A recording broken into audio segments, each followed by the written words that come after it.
It's getting colder outside, the leaves are falling, and I don't know about you, but it is definitely influencing what I want to eat. And as you guys know, feeding my family healthy food is a huge priority. So in today's video, I'm going to be sharing with you some of the more heartier, yummy comfort meals we have been loving this time of year. Before we jump into the cooking today, I first want to tell you about today's video sponsor, which is Thrive Market.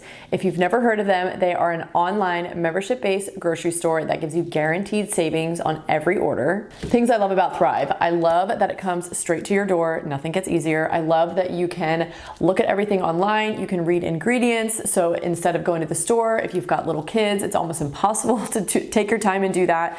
I also just love the actual Thrive brand. They have such high quality, oftentimes organic products, and the prices are just, you can't beat them. We all know groceries are expensive nowadays, but also sometimes you just can't even get at your local grocery store the healthier, higher quality organic foods that you're looking for. For the membership, they have both a month-to-month and also an annual option, and they also do price matching, they do cash back, and you can get free shipping on any order over $49. They have tons of products, but the website is very easy to use. They have all these little filters that can help you quickly find what you're searching for. You guys know I love the buy again section because it helps me remember all the things that I love to order from Thrive and makes buying my favorites just super easy. So this is one of the ways that I personally love to keep my pantry stocked with healthy foods, which makes healthy eating and cooking a lot easier. So if you guys want to try out Thrive Market, you can click the link in my description box below or just go to thrivemarket.com/Becca Bristow and you'll get 30% off your first order plus a free gift worth up to $60 if you're joining today.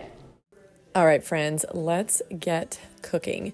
So the very first thing I'm making is one of my family's favorites, and honestly, it surprises me every time that my kids like it, and I'm not really sure why, but it's tomato soup. From scratch, homemade tomato soup is so insanely good, and again, my kids always really enjoy it, even though they don't love tomatoes themselves.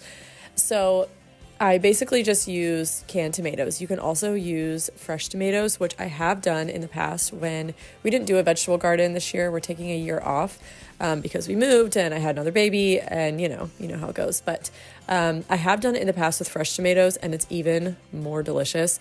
But I also don't really want like hot creamy tomato soup at the end of summer when it's hot and steamy outside, so typically I will make it with just diced tomatoes, and I will link the recipe down below that I follow for the most part and I've loved for a really long time.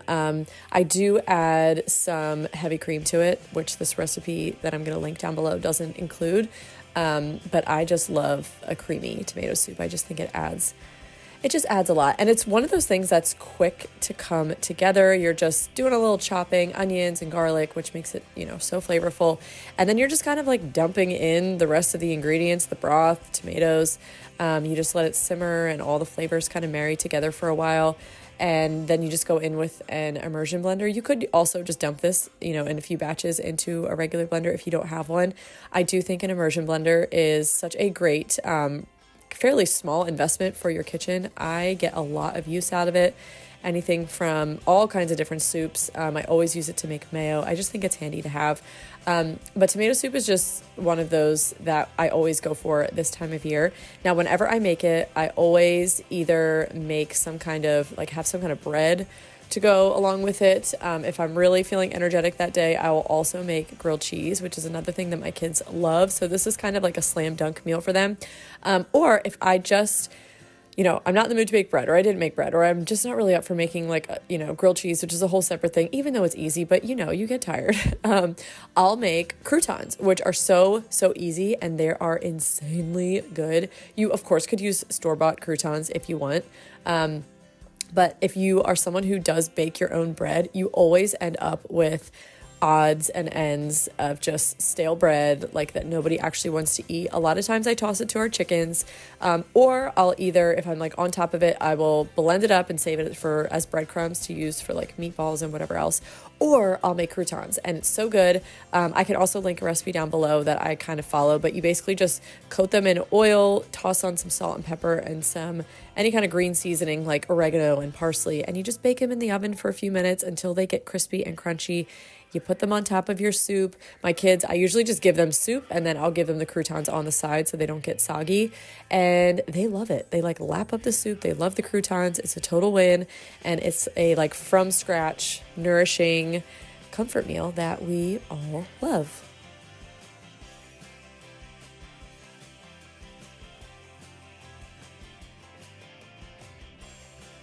Okay, this next dinner is a little bit more on the decadent side, but again, it is something that we have just been loving as a weeknight dinner.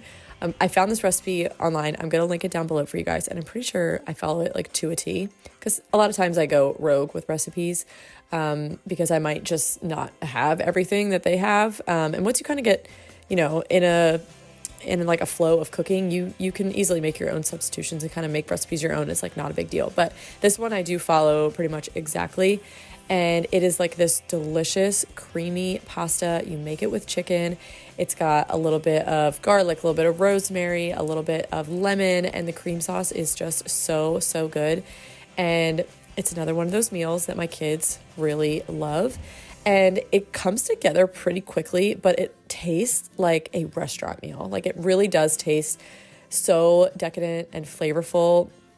And for how simple it is to prepare, I mean, if you're used to cooking, then I would say that this is definitely a simple meal. If you're more new to cooking, this might feel like a decent amount of steps. But again, once you kind of get in the flow of cooking and you just kind of get used to in that rhythm of every day, around 4 o'clock, it's time to cook and we're going to pull out the ingredients and put some music on. It really is something that's very enjoyable.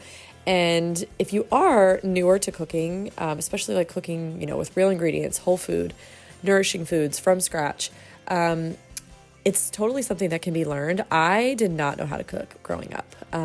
My mom did cook for us. I would say she did also use a lot of, I feel like her generation just kind of got a lot of like the used a lot of shortcuts, because all of a sudden shortcuts became like available in the store and you could save so much time, and it was like this modern way to cook and it was just way easier. This is not that, but it's so delicious and something we've really been loving, and it's great when it's chilly outside because it's just a total comfort meal and we just have been loving it.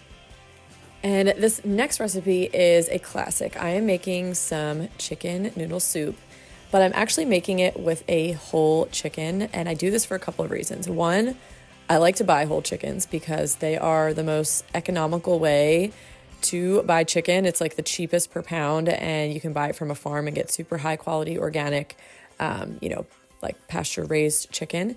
And mainly I buy whole chickens. So one, it's economical, but also I can make broth from it. So it's kind of a double whammy because you can use everything that's left over once you take all the meat off of the chicken, use everything that's left over, and you can make super protein rich, nutrient dense, very nourishing broth. And it basically costs you no money because it's just leftovers that would have been discarded. So that's another reason why really the main reason why I like to buy whole chickens. And you can make chicken noodle soup with the whole chicken. So you just dump the chicken in water. Again, I'll leave a recipe down below, the one that I kind of follow. And it's super easy. You just put it in there, you let it simmer for a couple hours. And when you cook the chicken this way, it's so easy to debone it. The meat literally just like falls off the bone, which is very convenient. And then you can use everything that's left over, like I said, to make broth. So it's really a nourishing, but also very economical meal because it feeds us in two different ways. And I just love it for that reason. And this is another one of those meals that you can buy a can. You can go to the store and you can buy canned chicken noodle soup, and all you have to do is reheat it, and it's super easy. And I'm not saying that there's anything wrong with that, but there are drawbacks to already prepared, store-bought foods. Their nutrition almost always gets compromised in order for a food that wouldn't typically be shelf stable to become shelf stable. So when you're buying that food, there's probably going to be preservatives, or there's going to be a lot more salt than you maybe would have added to naturally preserve it. There might be extra ingredients added that you wouldn't add at home. And then also since you control the ingredients, you can control the quality. So I'm using einkorn pasta by using a whole chicken. I'm basically creating bone broth, which is so nutrient dense and so different than like water and a bouillon cube at home to make, instant tasty broth, but doesn't actually have all the benefits of making it the old-fashioned way. So this is just what I'm talking about when, you know, I grew up with those shortcuts, and I'm, as an adult, learning how to actually cook from scratch. And it's really not that difficult. It's just kind of almost more getting in the habit of doing things this way. And it pays off so much. And this last meal here truly tastes like fall in a dish, and it is a pumpkin risotto. I always used to be intimidated by risotto because it's easy to mess up. However, if you have an Instant Pot, the whole world just kind of opens up for you, I feel like, when you have an Instant Pot, because you can set it and forget it, which those kinds of recipes are my favorite as a busy mom, because you know, I might be trying to babysit some risotto on the stove, and I'm trying to get it just right. And, you know, all of a sudden there's a tantrum or a diaper that needs to be changed, or someone jumped off a couch and hurt themselves. You just never know. It's like I'm in the trenches of motherhood for sure. And I just can't always, or I should say I usually can't always be available to babysit recipes. So anytime there is a way that I can make cooking from scratch and doing it the old-fashioned way, but in a modern way that's easier, for example, using my Instant Pot, you betcha I'm going to do that. And it just makes my life easier, and it's kind of best of both worlds. So again, I will link this recipe down below that I followed. It was so yummy. The bacon and the sage, oh my goodness. Another one of those meals that was kind of decadent. This was the first time I ever gave my kids risotto. I definitely feel like I need to expose them more to it. It's kind of like pasta, but it was pumpkin and it was a little different, but we'll get there. I've got a whole video about feeding your kids well and introducing them to all kinds of foods. I can link that down below. But I hope that you guys found this video helpful. I hope that you're walking away feeling inspired to get in your kitchen and cook some healthy meals for your family. Make sure to subscribe if you guys haven't already, and I will see you in the next video.